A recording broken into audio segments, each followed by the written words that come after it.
নমস্কার, একেবি প্রাইম নিউজে সকলকে স্বাগত। সঙ্গে রয়েছে আমি তস্মিতা। চলে যাচ্ছি সংবাদে। চুক্তি ভেঙে হামলা করল পাকিস্তান, তবে ফের কি কোনো কঠোর পদক্ষেপের পথে হাঁটতে চলেছে কেন্দ্র? নানা জল্পনার মধ্যেই ভারতীয় বায়ুসেনা জানিয়ে দিল, অপারেশন সিন্দুর এখনো শেষ হয়নি। সন্ত্রাসের বিরুদ্ধে লড়াই জারি রয়েছে। সীমান্তে উত্তেজনার মধ্যে রবিবার রাজধানীতে সশস্ত্র বাহিনীর শীর্ষ কর্তাদের সঙ্গে জরুরি বৈঠক করলেন প্রধানমন্ত্রী নরেন্দ্র মোদী। বৈঠকে উপস্থিত ছিলেন প্রতিরক্ষা মন্ত্রী রাজনাথ সিং, সিডিএস অনিল চৌহান, এনএসএ অজিত ডোভাল। পাশাপাশি স্থল, জল ও বায়ু তিন সেনার প্রধানই এই বৈঠকে উপস্থিত ছিলেন। প্রসঙ্গত, শনিবার বিকেল 5টায় ভারত ও পাকিস্তানের মধ্যে সংঘর্ষ বিরতি ঘোষণা করে আমেরিকা, কিন্তু কিছু সময় পরে দুদেশের বিদেশ মন্ত্রকের তরফেও বিবৃতি দিয়ে যুদ্ধবিরতির কথা ঘোষণা করা হয়। কিন্তু ঘোষণার পর 3 ঘন্টা কাটতে না কাটতেই সীমান্তে ফের নির্লজ্জের মতো গুলি বর্ষণ শুরু করে পাক সেনা, যার যোগ্য জবাব দিয়েছে ভারতও। প্রতি বছরের মতো এবছরও শ্রী শ্রী কৈবল্যনাথ স্বরূপ চতুর্থ বিদেহী মহন্ত মহারাজ ভবতোষ বন্দ্যোপাধ্যায়ের তিরোধাম বার্ষিকী পালন করা হয় বনমালীপুরস্থিত শ্রী শ্রী রাম ঠাকুর সেবা মন্দিরে। এই উপলক্ষে রবিবার মন্দির প্রাঙ্গণে এক রক্তদান উৎসবের আয়োজন করা হয়। রক্তদান উৎসবের সূচনা করেন মুখ্যমন্ত্রী ডক্টর মানিক সাহা।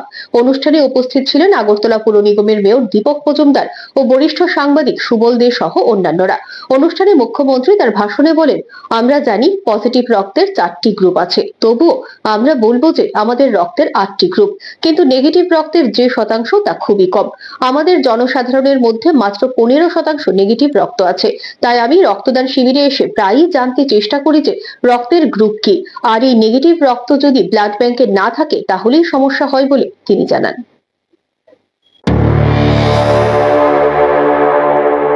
আমি জিজ্ঞেস করি, যখন এই ব্লাড ডোনেশন হয়, গিয়ে জিজ্ঞেস করি তোমার কি রক্ত, তো সবাই বলে বি পজিটিভ, কেউ বলে ও পজিটিভ, এ পজিটিভ ইত্যাদি বলতে থাকে, ও পজিটিভ। কিন্তু আমরা সবাই জানি পজিটিভ আমাদের 4টা গ্রুপ আছে, তারপরেও কিন্তু আমরা বলবো যে আমাদের 8টা group.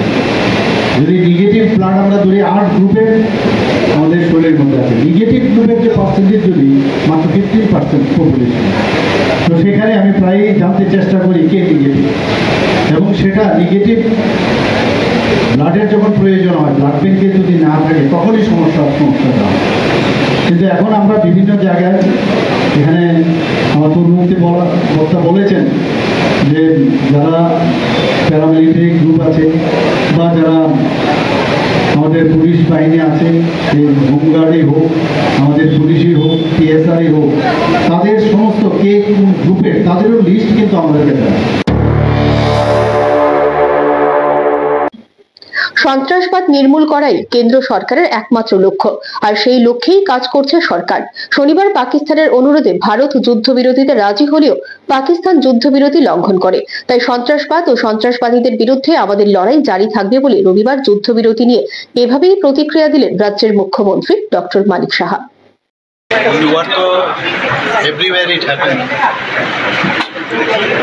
Depends upon circumstances, and internationally also we have to decide. So for time being, already a declaration has been made for ceasefire, and I think against the terrorism or terrorist, our fight will remain intact.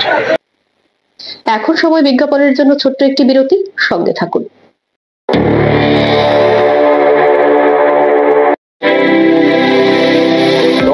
Institute of nursing science Tripura রাজ্যে বিশ্বমানের পরিকাঠামোর সাথে digital classroom, নিজস্ব hospital ও দক্ষ ফ্যাকাল্টির দ্বারা BSc nursing, GNM nursing, ANM nursing course পরিচালিত করছে। রয়েছে ভারত সরকার ও ত্রিপুরা সরকারের নার্সিং কাউন্সিলিং এর বিশেষ অনুমোদন। এছাড়াও ইন ক্যাম্পাস রয়েছে উন্নত মানের hostel facility, laboratory, library, indoor sports zone, wifi এর সুবিধা।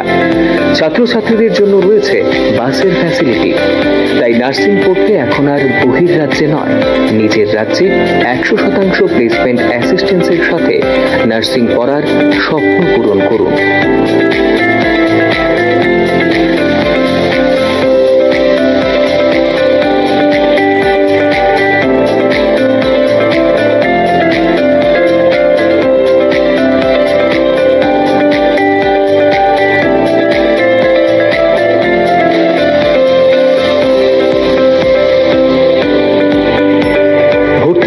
আজই যোগাযোগ করুন north east institute of nursing science, Agartala, Amtali bypass. Phone নম্বর 7085155609, 7005127202, 0381231506, 8257808056 অথবা ভিজিট করুন www.neins.ind.in, a unit of Devlook Hospital.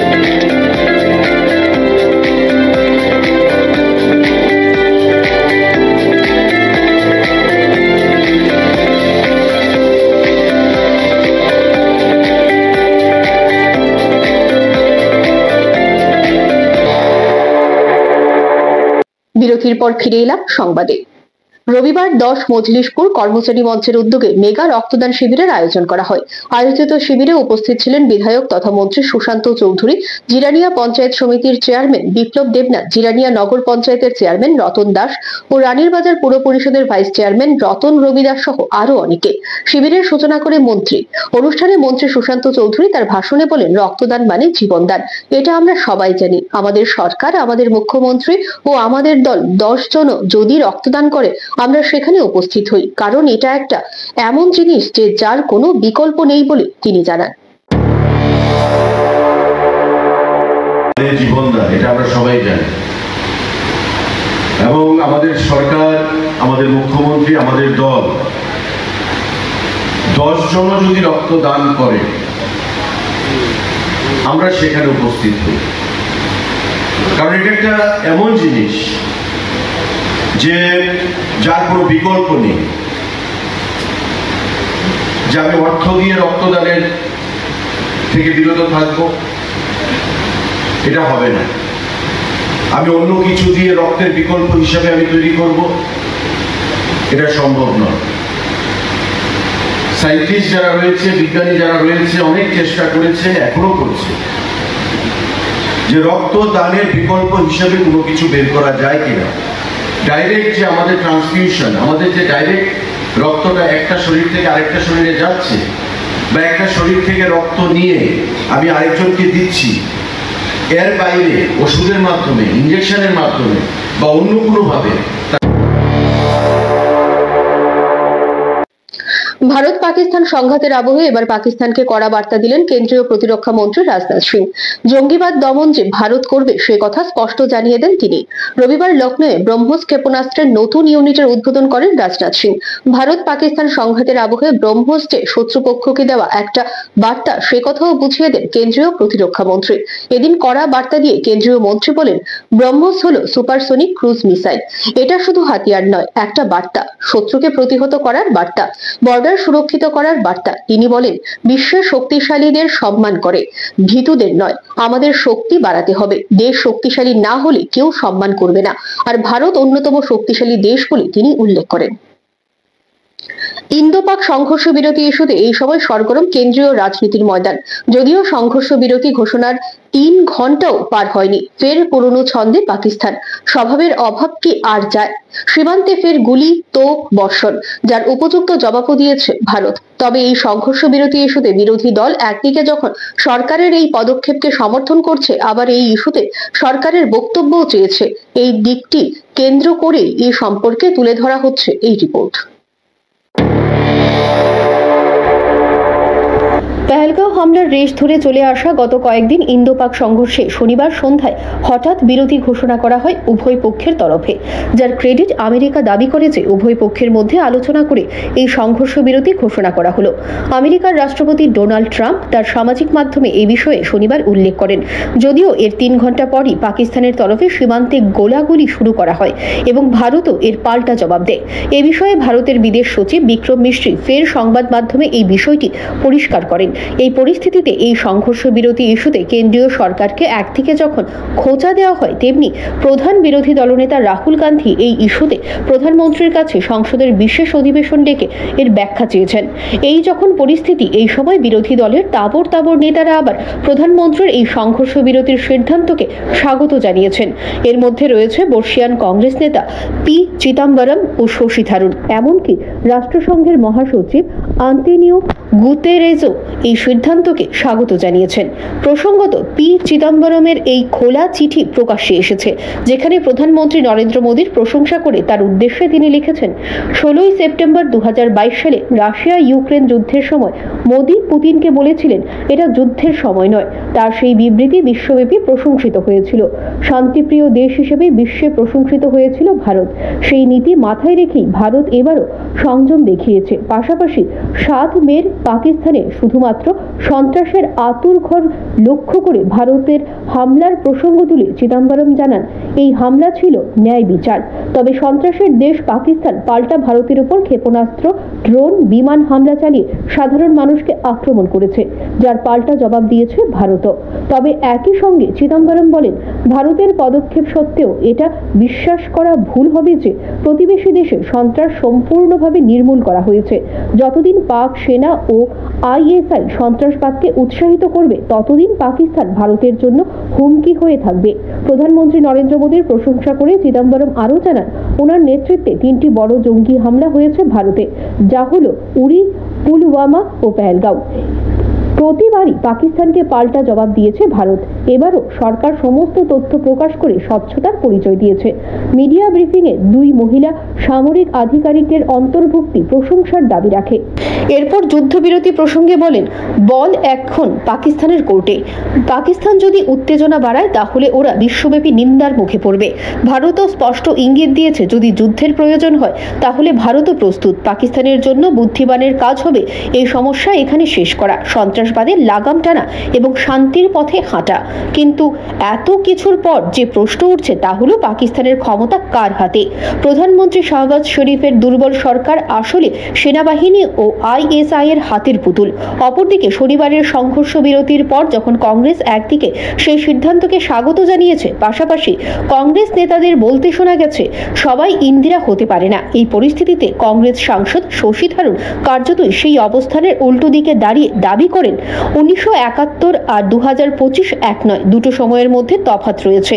তার মতে মানুষ শান্তি চায়। সত্যিটা এটাই যে 1971-এর ঘটনাবলী আর 2025-এর ঘটনাবলী সম্পূর্ণ আলাদা।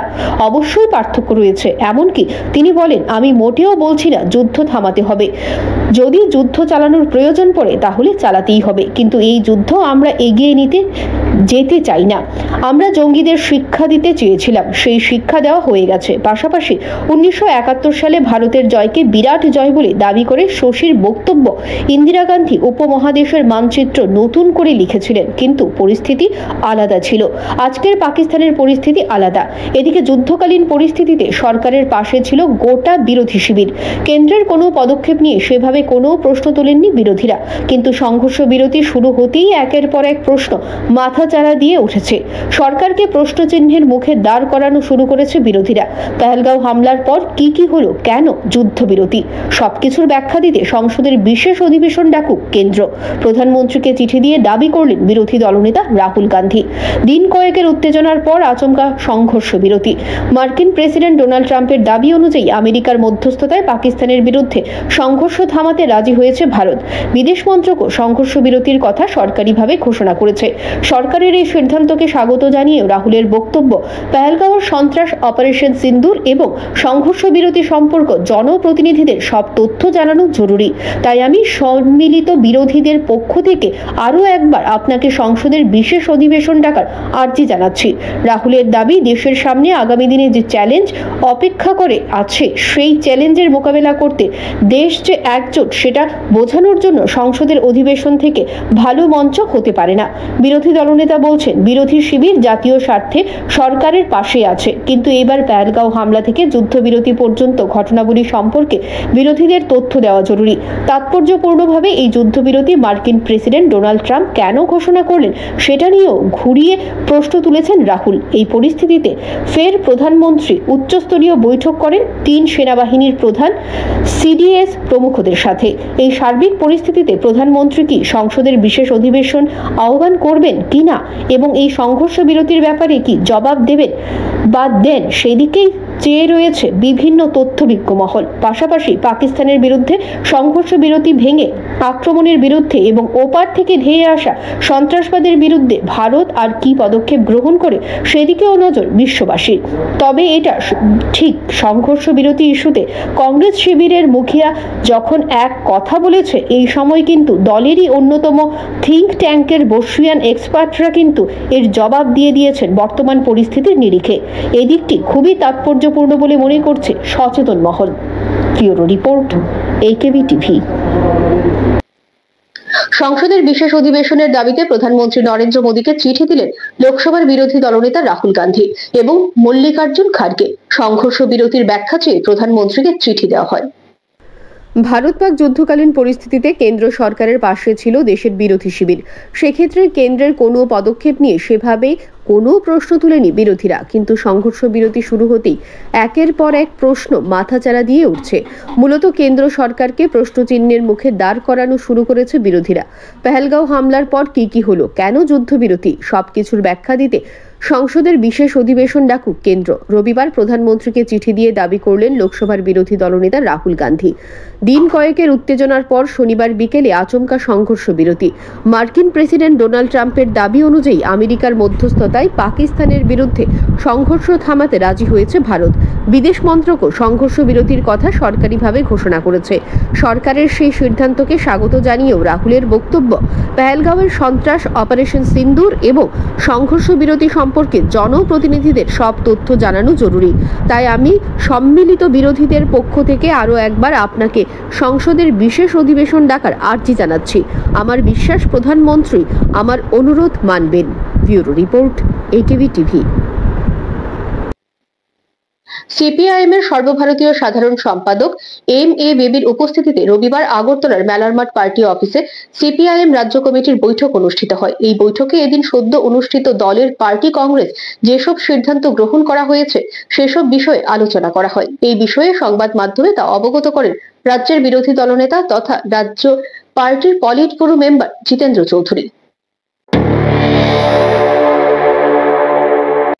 24তম পার্টি কংগ্রেসের পর প্রথমবারের মতো আগরতলায় মেলারমাঠ পার্টি অফিসে রবিবার সিপিআইএম রাজ্য কমিটির বৈঠক অনুষ্ঠিত হয়। এই বৈঠকে উপস্থিত ছিলেন সিপিআইএম সর্বভারতীয় সাধারণ সম্পাদক MA বেবি। সিপিআইএম পার্টি সূত্রে জানা যায়, এই বৈঠকে মূলত দলের সাংগঠনিক বিষয়ে আলোচনা করা হয়। এই বৈঠক প্রসঙ্গে রাজ্যের বিরোধী দলনেতা তথা রাজ্যে পার্টির পলিট ব্যুরোর মেম্বার জিতেন্দ্র চৌধুরী সংবাদ মাধ্যমে জানান যে, সদ্য যে পার্টি কংগ্রেস অনুষ্ঠিত হয়ে গেল সেখানে যেসব বিষয়ে সিদ্ধান্ত গ্রহণ করা হয়েছিল সেসব বিষয়ে এদিন রাজ্যের রাজ্য কমিটির বৈঠকে আলোচনা করা হবে। আমাদের যে 24তম পার্টি কংগ্রেস হয়ে গেল, তারপর আমাদের পার্টি রাজ্য কমিটির প্রথম সভা। এই সভাতে উপস্থিত থাকবেন আমাদের পার্টির কেন্দ্রীয় কমিটির নবনির্বাচিত সাধারণ সম্পাদক কমরেড MA বেবি, তিনি ইতিমধ্যে চলে এসেছেন। আজকে মূলত পার্টি কংগ্রেস এবং রাজ্য সম্মেলনের মধ্যে আমরা যে রাজনৈতিক এবং সাংগঠনিক প্রস্তাব আমরা গ্রহণ করলাম তার উপর চর্চা হবে এবং সেই চর্চার উপর ভিত্তি করে পার্টি কংগ্রেসের যে রাজনৈতিক যে দিশা ঠিক করা হয়েছে তা আমাদের রাজ্যে কীভাবে আমরা কার্যকরী করব, সাংগঠনিক দিক থেকে আমরা কি উদ্যোগ নেব, এই বিষয়ে সিদ্ধান্ত হবে।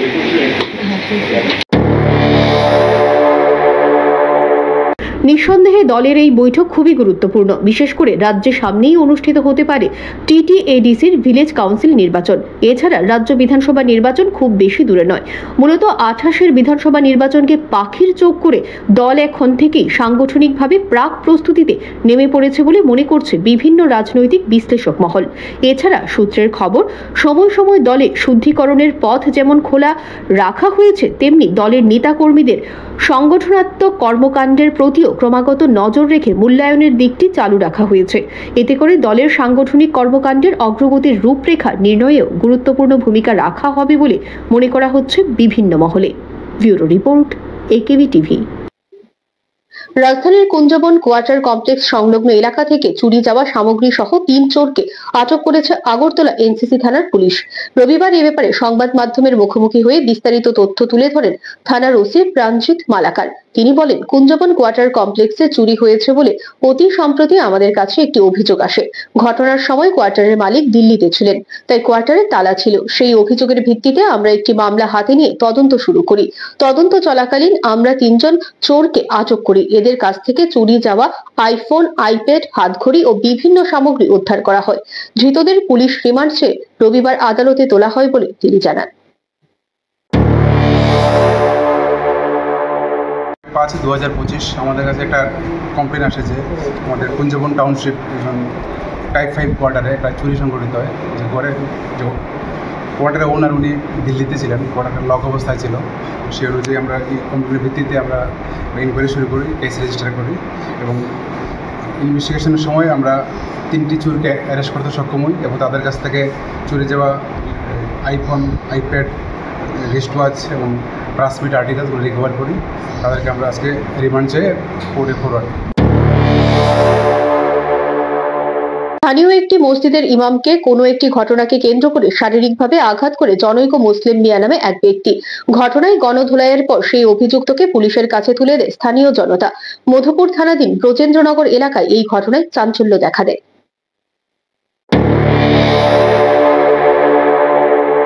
এক কবিরাজের কানে কামড় দিল এক ব্যক্তি। গণধোলাইয়ের পর সেই অভিযুক্তকে পুলিশের কাছে তুলে দেয় স্থানীয় জনতা। জানা যায়, এই কবিরাজ আবার স্থানীয় একটি মসজিদের ইমাম। ঘটনা সামনে আসে রবিবার মধুপুর থানাধীন ব্রজেন্দ্রনগর এলাকা থেকে। অভিযুক্ত যুবকের বাড়ি মতিনগর এলাকায়। তার নাম মুসলিম মিয়া। জানা যায়, এদিন অভিযুক্ত মুসলিম মিয়া আচমকা মসজিদে প্রবেশ করে হুজুরকে বেধড়ক মারধর করে। পরে তার দাঁত দিয়ে কামড় দিয়ে হুজুরের একটি কান কেটে দেয় এবং ধারালো অস্ত্র দিয়ে তার শরীরের বিভিন্ন জায়গায় আঘাত করে। পরবর্তী সময়ে সেই হুজুরের চিৎকারে এলাকার জনগণ এগিয়ে আসলে মুসলিম মিয়া সেখান থেকে পালিয়ে যাওয়ার চেষ্টা করে, কিন্তু এলাকার জনগণ তাকে হাতে নাতে আটক করে একটি গাছের সাথে বেঁধে তাকে গণধোলাই দিয়ে মধুপুর থানা পুলিশের হাতে তুলে দেয়। এদিকে অভিযুক্তের বক্তব্য, এই হুজুর নাকি তান্ত্রিক এবং কালা জাদু করে। তার সংসার সুখের হবে বলেও তা না হওয়ায় সে এদিন এই কাণ্ড ঘটায় বলে জানায়। ঘটনায় এলাকায় চাঞ্চল্য দেখা দেয়। আমার সংসার শেষ করে লেছে। হ্যাঁ, আমার একটা জিনিস দৈনিক কথা সব বছর ধরে ঘুরাইয়া আমার জীবন সংসার শেষ করে লেছে। ওই দেখছি কেটে দিছে, আরো দৌন বাহির হয়েছে। আমি ফাড়ি না হয়তো আমি মূর্খ দেখিয়া হ্যাঁ কালা জান কিন্তু হের রূপে আমি কিন্তু হের রূপে আমি লইতে আমার তো আর বিলে আবার না দেখে হের কাছে একটা জিনিস চাইছি দিব কয়ে দিতে চাল সব বছর আমার জি সংসার ধ্বংস করে কি করছে আর কথা ভাই কই পরে কি করে তাই না কালা জাদু। আমার ওই যে ভালোর জন্য, আমার সংসারটা ভালোর জন্য, আমার ফ্যামিলির জন্য, আমার আত্মরক্ষার জন্য আমি একটা জিনিস চাইছিলাম। দিছে না না। Bureau report, AKB TV. বীর জওয়ানদের বাবা মায়েদের প্রতি শ্রদ্ধা জ্ঞাপন করেন বিশালগড়ের বিধায়ক সুশান্ত দেব। তিনি এদিন সংবাদ মাধ্যমের প্রতিনিধিদের সামনে বলেন যে তারা বিধানসভা কেন্দ্রে এমন অনেক রত্নগর্ভা মায়েরা রয়েছে, গৌরবান্বিত পিতারা রয়েছেন, যাদের অনেকের সন্তানরা বিভিন্ন ফৌজে কর্মরত রয়েছেন। দেশের সেবায় এরা নিয়োজিত রয়েছেন। এমন একটা সময়, বিশেষ করে যখন ভারত পাক সংঘর্ষ জারি রয়েছে, এই পরিপ্রেক্ষিতে এদিন সেসব মায়েদের বাবাদের তাদের বাড়িতে গিয়ে সংবর্ধনা দেওয়া হয়। আমরা সবাই জানি ভারত পাকিস্তানের একটা যুদ্ধকালীন পরিস্থিতি তৈরি হয়েছে এবং পাকিস্তানের সন্ত্রাসবাদীরা যে একটা হত্যালীলা চালিয়েছিল 22 তারিখে গত মাসের, তারপরে ভারতীয় সেনা যে পরাক্রম দেখিয়েছে এবং গোটা বিশ্বের কাছে ভারতকে একটা নতুন জায়গায় নিয়ে গেছে ভারতীয় সেনা। দেশ রক্ষার্থে আমাদের সেনাবাহিনীরা দিনরাত কাজ করছে। আমাদের বিশালগড় বিধানসভার এই ছনপাড়া এলাকা পৌরসভার 11 নম্বর ওয়ার্ড, এই এলাকায় সংখ্যালঘু অধ্যুষিত এবং এই এলাকার প্রায় প্রত্যেকটা বাড়িতে ডিফেন্সে কাজ করছে। কেউ প্যারা কমান্ডো, কেউ ইন্ডিয়ান আর্মি, কেউ বিএসএফ, কেউ সিআইএসএফ এবং বর্ডারে গুজরাট, রাজস্থান, লাদাখ, কাশ্মীর, অরুণাচল বিভিন্ন এলাকায় থেকে দেশের জন্য কাজ করছে, দেশের সেবা করছে। আজকে আমরা সবাইকে একত্রিত করে এই এলাকার যারা এই সুসন্তানের জন্ম দিয়েছে, রত্নগর্ভা মায়েদের এবং পিতৃতুল্য বাবাদের প্রত্যেককে আমরা সম্মান জানাই। আবারও নিচ্ছে বিজ্ঞাপনের জন্য ছোট্ট একটি বিরতি, সঙ্গে থাকুন।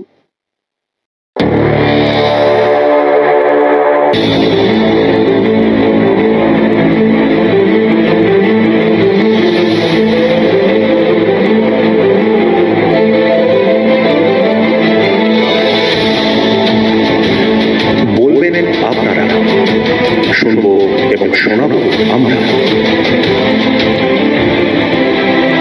চোখ রাখো একেবি টিভির পর্দায়।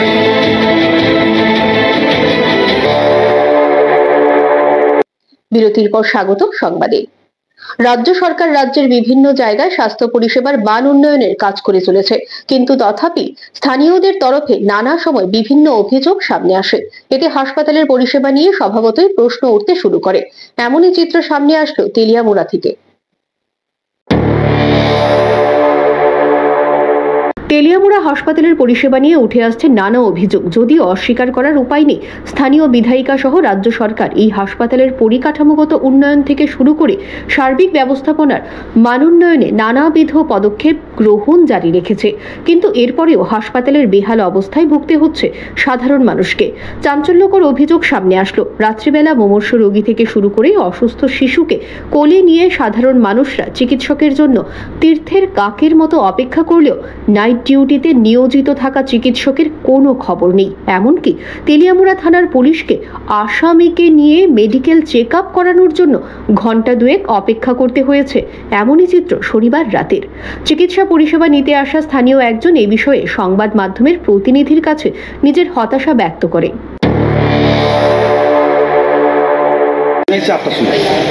ডাক্তার হয়েছিলেন পাইছিলেন না? কয়টা করে আছে ডাক্তার?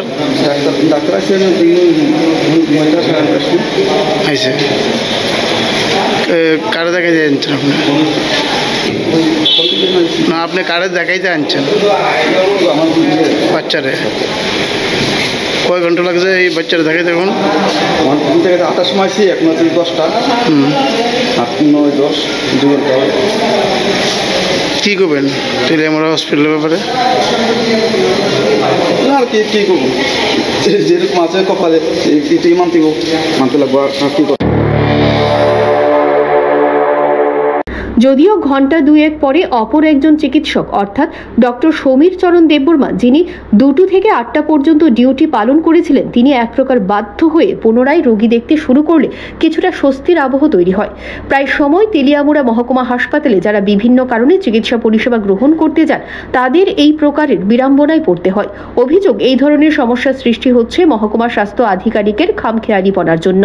অভিযোগ, হাসপাতাল কিভাবে চলছে, চিকিৎসক সহ চিকিৎসা কর্মীরা নিজেদের দায়িত্ব ঠিকমতো পালন করছেন কিনা ইত্যাদি বিষয়ে খোঁজ খবর নেওয়ার পরিবর্তে এসডিএমও সাহেবও নিজের প্রাইভেট চেম্বার নিয়ে ব্যস্ত।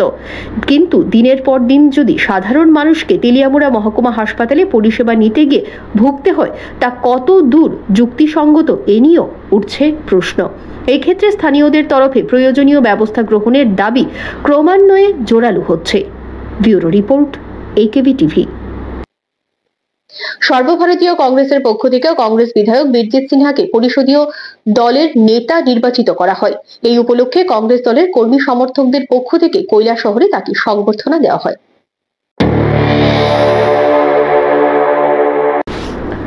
সর্বভারতীয় কংগ্রেসের পক্ষ থেকে সাম্প্রতিককালে কংগ্রেস বিধায়ক বীরজিৎ সিনহাকে পরিষদীয় নেতা নির্বাচিত করা হয়েছে। বীরজিৎ সিনহাকে পরিষদীয় নেতা নির্বাচিত করায় কংগ্রেস দলের কর্মী সমর্থকরা 11 মে রবিবার কৈলাসহরে বীরজিৎ সিনহাকে সংবর্ধনা প্রদান করা হয়।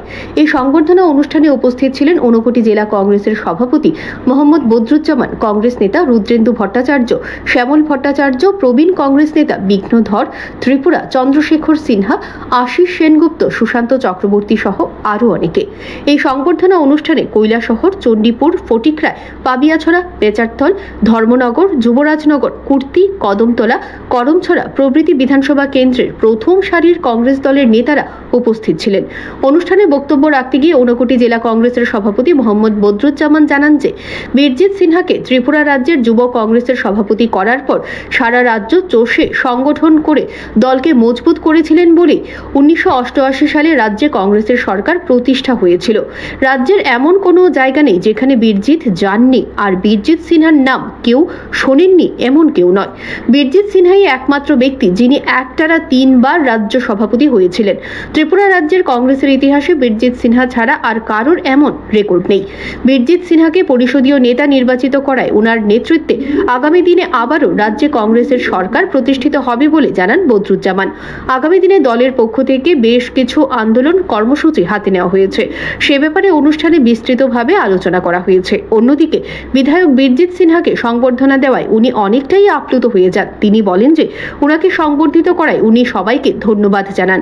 তিনি আরও জানান যে দলের হাইকমান্ড ওনার উপর যে গুরু দায়িত্ব দিয়েছে তা উনি মাথা পেতে নিয়েছেন এবং উনি চেষ্টা করবেন হাইকমান্ডের দেওয়া দায়িত্ব যথাসম্ভব পালন করার জন্য। কংগ্রেস সভাপতি খার্গেজি, সোনিয়াজি, রাহুলজি কি করেছেন, বিশেষ করে জেনারেল সেক্রেটারি কেসি বেনুগোপালজি, তারাই আমাকে এই গুরু দায়িত্ব অর্পণ করেছেন এবং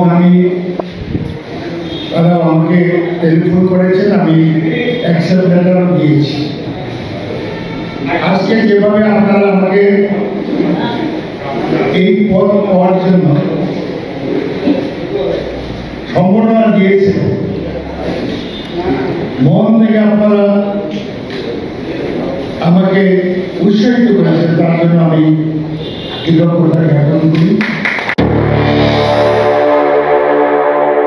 ব্যুরো রিপোর্ট, একেবি টিভি। দেশের একাধিক অঞ্চলে ভারী বৃষ্টিপাত ও তাপপ্রবাহের সম্ভাবনার কথা জানিয়ে হলুদ সতর্কতা জারি করেছে ভারতীয় আবহাওয়া বিভাগ। আবহাওয়া পূর্বাভাস অনুযায়ী দেশের অরুণাচল প্রদেশ, আসাম, মেঘালয়, নাগাল্যান্ড, মণিপুর, মিজোরাম এবং ত্রিপুরায় ভারী বৃষ্টিপাতের সম্ভাবনা রয়েছে। একই সঙ্গে গাঙ্গেয় পশ্চিমবঙ্গ ও উড়িষ্যার কিছু অংশে তাপপ্রবাহের সতর্কতা জারি করা হয়েছে। এছাড়াও নাগাল্যান্ড, মণিপুর, মিজোরাম, ত্রিপুরা ও তামিলনাড়ুর কিছু বিচ্ছিন্ন অঞ্চলে গরম ও আর্দ্র আবহাওয়া বিরাজ করবে বলে জানিয়েছে আইএমডি। এদিকে কর্ণাটক, জম্মু ও কাশ্মীর, মহারাষ্ট্র, মধ্যপ্রদেশ, রাজস্থান, আসাম এবং আশেপাশের বিভিন্ন রাজ্যে বজ্রবিদ্যুৎ সহ ঝড়ো হাওয়া বয়ে যেতে পারে বলে সতর্কতা জারি করেছে আইএমডি।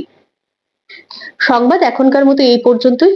আমাদের পরবর্তী সংবাদ দেখার জন্য চোখ রাখুন একেবি টিভির পর্দায়। নমস্কার।